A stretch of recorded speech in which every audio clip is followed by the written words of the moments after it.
V prvý júlový týždeň sa v Prešove už tradične zišli mladé futbalové talenty z celej Európy, aby si zmerali svoje sily na jednom z najväčších mládežníckych turnajov na starom kontinente. Fragaria Cup sa prehúpol cez prvú desiatku svojej existencie a napísal 11.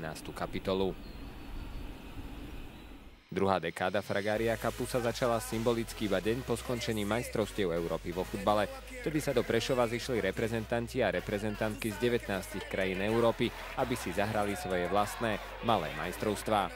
Aj preto sme sa zamerali na vystúpenie tímov, ktorých výbery v Poľsku a na Ukrajine reprezentovali svoje krajiny.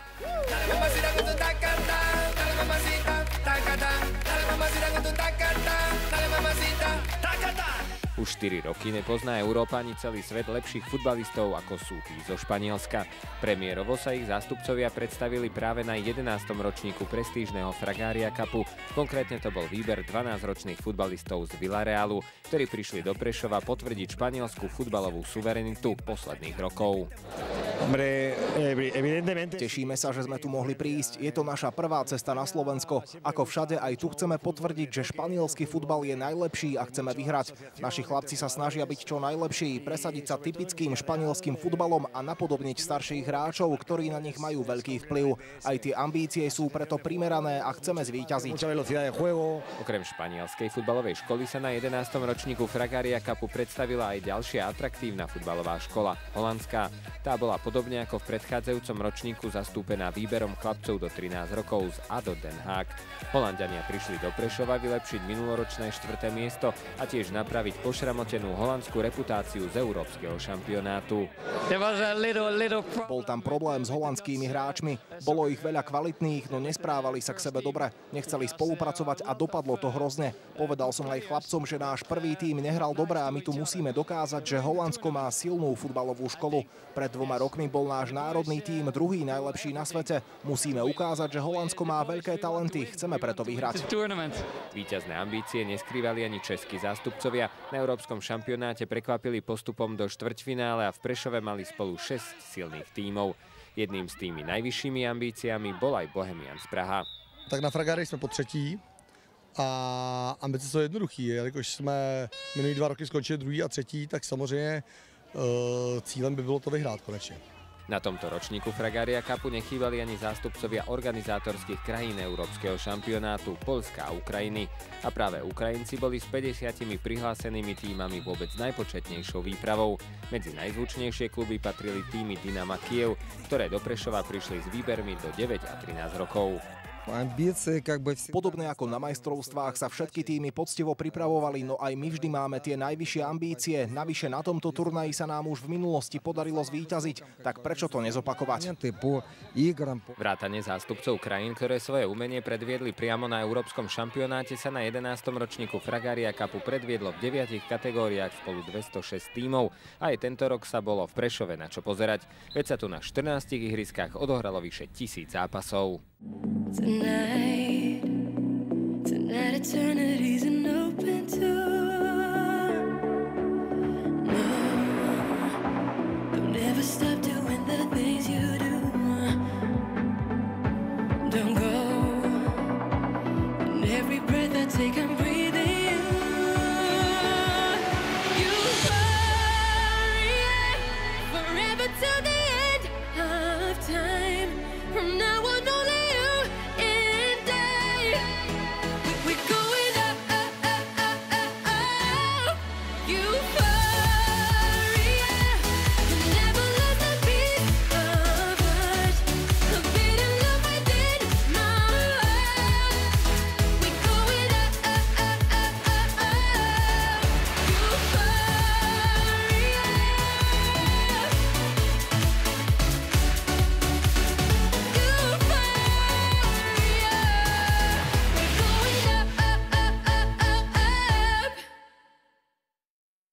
Po 4 dňoch súbojov išlo v záverečný deň podujatia do tuhého. O medaily sa hralo vyraďovacím spôsobom a do záverečných bojov sa dostali skutočne iba tí najlepší. V kategórii U10 sa to opäť po roku podarilo chlapcom z Bohemiansu Praha. Tentoraz však nezaváhali a po víťazstve nad Spiskou Novou si domov na tretí pokus odviezli vytúžený pohár pre víťaza. Konečně se to povedlo. Je to těžký, prostě také turnaj, byť ty kluci kvalitu na to jednoznačně mají, ale prostě je to 13 zápasů nebo kolik a ve velkým vedru a všechna čest. Tak vyhráli jsme už nějaký hodně velký turnaj, ale tady stejně poprvé. Bylo to těžké, protože bylo sluníčko svítilo a byli jsme už vyčerpaní. Dobré, strašně. Jsi jako mistrovství světa.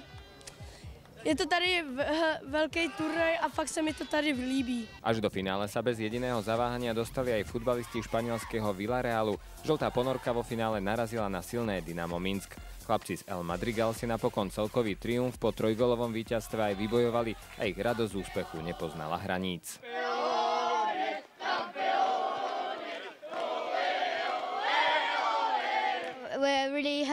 Sme veľmi radi, že sa nám podarilo vyhrať a stať sa šampiónmi. Víťazný pohár chcem venovať chlapcom, ktorí s nami nemohli do Prešova prísť. Najťažšie bolo určite finále, ale keď sme dali prvý gól, zvládli sme to.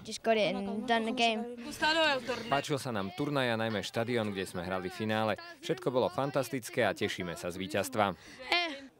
Snažili sme sa hrať najlepšie, ako vieme. Či to bol typický španielský futbal, ťažko povedať. My sa tak snažíme hrať stále. Z víťazstva máme samozrejme veľkú radosť. Klobúk dole aj pred organizátormi, ktorí mali náročnú úlohu pripraviť tento turnaj, ale aj pred všetkými súpermi, ktorí hrali veľmi dobre, hoci sa našli aj slabšie týmy. Všetci k nám boli veľmi milí, cítili sme sa tu ako doma a budeme radi, keď sa uvidíme znova o rok.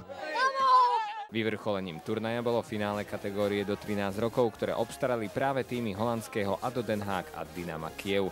Po prvom polčase vyhrávali Holanďania dvojgólovým rozdielom a zdalo sa, že titul im tento rok neujde. No súperom sa podarilo po zmene strán vyrovnať a v penaltovom rozstrele mali viac šťastia práve hráči Dynama, ktorí tak ukázali, že sympatické výkony ukrajinskej reprezentácie na šampionáte neboli náhodné. Nemáme vždy takúto možnosť hrať proti holandskému súperovi a v prvom polčase sa to prejavilo. Chlapci však veľmi chceli, bojovali a napokon dokázali prakticky nemožné. Po turnajoch v Lotyšsku a doma teraz získali tretie turnajové víťazstvo. Vysokú cenu má pre mňa aj preto, lebo mi to chlapci venovali ako darček k včerajším narodeninám. Som im za to vďačný. Ja дуже vďačný im. Proihrali 0-2. Prehrávali sme 2-0, no chceli potešiť trénera. Zobrali sme všetky sily, dali 2 góly a boli šťastnejší pri penaltách.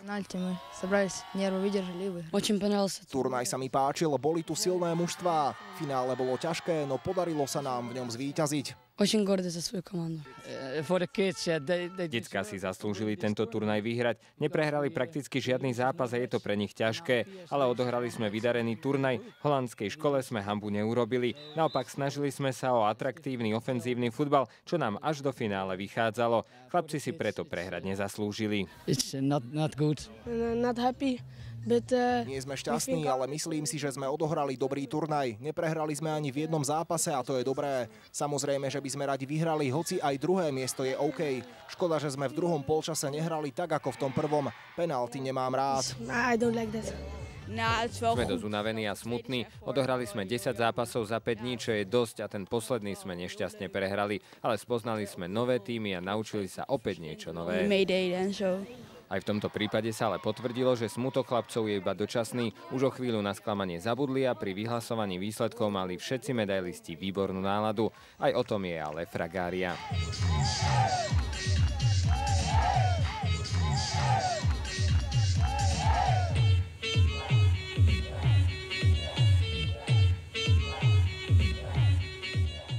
Najúspešnejšou krajinou sa na 11. ročníku Fragária Cupu napokon stala výprava Rumunska, ktorá si vďaka tímom Atletika Arad, Tampy Brašov, Univerzity Krajova a Univerzita Kluž vybojovala prvenstvá vo zvyšných 4 chlapčenských kategóriách.